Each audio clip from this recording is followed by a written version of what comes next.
अब तो मैंने आपको ट्रेडिंग अकाउंट बनाना सिखाया, अब मुझे ना एक एडजस्टमेंट सिखानी है एडजस्टेड परचेज की। पहले मुझे वो फॉर्मूला कराना है, सेकेंड ही न्यूमेरिकल मिलेगा आपको डीके में मेरे हिसाब से, एडजस्टेड परचेज। देखिए मैंने क्या करा, और ये एक ही न्यूमेरिकल मिलेगा और ये एग्जाम में आ जाएगा और ये छूट जाएगा कभी कभी, तो डिस्कस कर लेते हैं। एडजस्टेड परचेज का मतलब क्या होता है। देखिए जी, मैंने यहाँ पे परचेज माइनस परचेज रिटर्न डाला 28,000 रुपीज का, ठीक है। अगर नॉर्मल परचेज दिया हुआ बिल्कुल ऐसी ट्रीटमेंट देना जैसे मैंने अभी समझाया था। अगर किसी क्वेश्चन के अंदर आपको एडजस्टेड परचेज की वैल्यू गिवन है, ध्यान से सुनिए, अगर किसी क्वेश्चन के अंदर एडजस्टेड परचेज, उसके साथ एक एडजस्टेड परचेज वर्ड आ गया, तो पहले उस फॉर्मूले को सीखिए वो है क्या। एडजस्टेड परचेज का मतलब क्या होता है, opening stock plus purchase minus purchase return less closing stock. इन्होंने क्या किया, आपको एडजस्टेड परचेज को एडजस्ट करके दे दिया, उस परचेज माइनस परचेज रिटर्न के अंदर ओपनिंग स्टॉक भी एडेड है और क्लोजिंग स्टॉक सबट्रैक्टेड है, वो वैल्यू आपको गिवन है।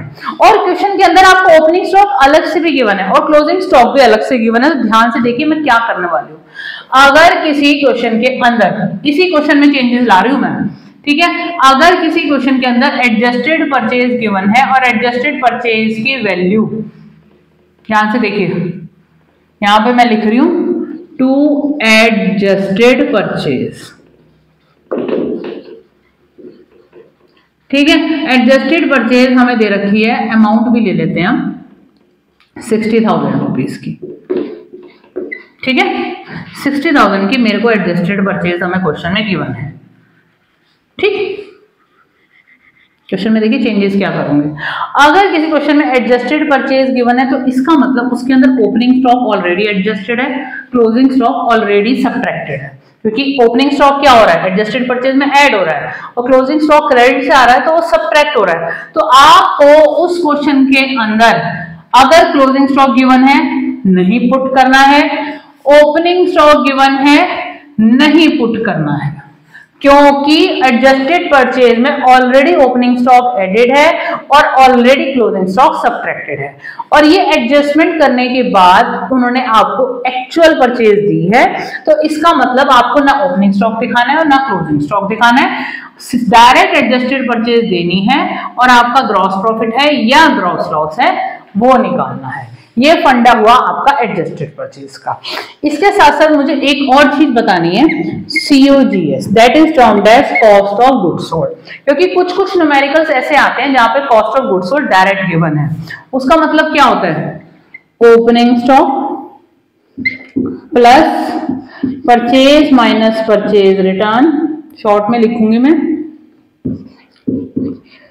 ठीक है जी। आप नहीं लिख सकते इस तरीके से, आपको फुल फॉर्म में लिखनी है, plus direct expenses less closing stock.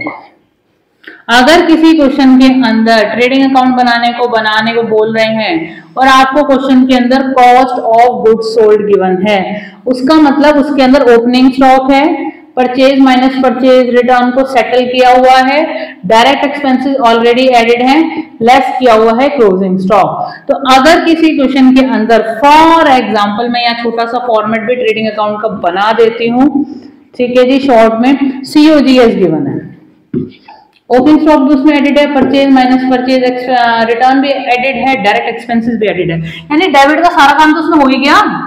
हम ले लेते हैं 2 लाख रुपए फॉर एग्जाम्पल, ठीक है। और क्लोजिंग स्टॉक भी सबट्रैक्टेड है, क्वेश्चन में गिवन होगा, यहाँ क्या आएगा, by sales minus sales return, हम दे देते हैं 4 लाख रुपए का फॉर एग्जांपल। तो कितना इजी हो गया, 4 लाख हमारे ये हुए, ठीक है जी। 2 लाख रुपए की हमारी COGS है, तो 2 लाख रुपए का हमारा ग्रॉस प्रॉफिट हो गया, that is transfer to P&L account.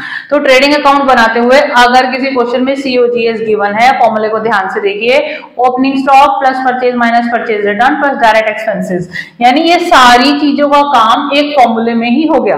और ऐसे भी क्वेश्चन आएंगे जिसमें डायरेक्ट आपको COGS निकालने को दिया हुआ है, तो आप फॉर्मूला यूज करके भी कर सकते हैं। और ये फॉर्मूले मुझे 11th के बाद 12th में भी चाहिए। 12th का पहला क्वेश्चन जो आपका होना है वो तो यही है, trading profit and loss account, और एक ही क्वेश्चन है बस, उसके बाद और नई चीजें आ जाएंगी। और फिर जब हम थर्ड बुक का जो 12th में जो हमारी लास्ट बुक होती है, थर्ड बुक 3 बुक्स होती है, उसका जो सेकंड लास्ट चैप्टर होता है उसमें भी ये सारे कॉन्सेप्ट दोबारा से चाहिए। Trading profit and loss account नहीं बनाना है वहां पे उन पे और एनालिसिस करना है बेसिकली। तो ये चीजें भूलनी नहीं है, बहुत इंपॉर्टेंट चीजें करा रही हूँ, बहुत इंपॉर्टेंट है, इसलिए रिकैप भी दिए जा रही हूँ। अभी और भी चीजें ले रही हूँ, मुझे बोर्ड रब करना पड़ेगा, इसे नोट कीजिए, फॉर्मूले बहुत यूज होने वाले हैं।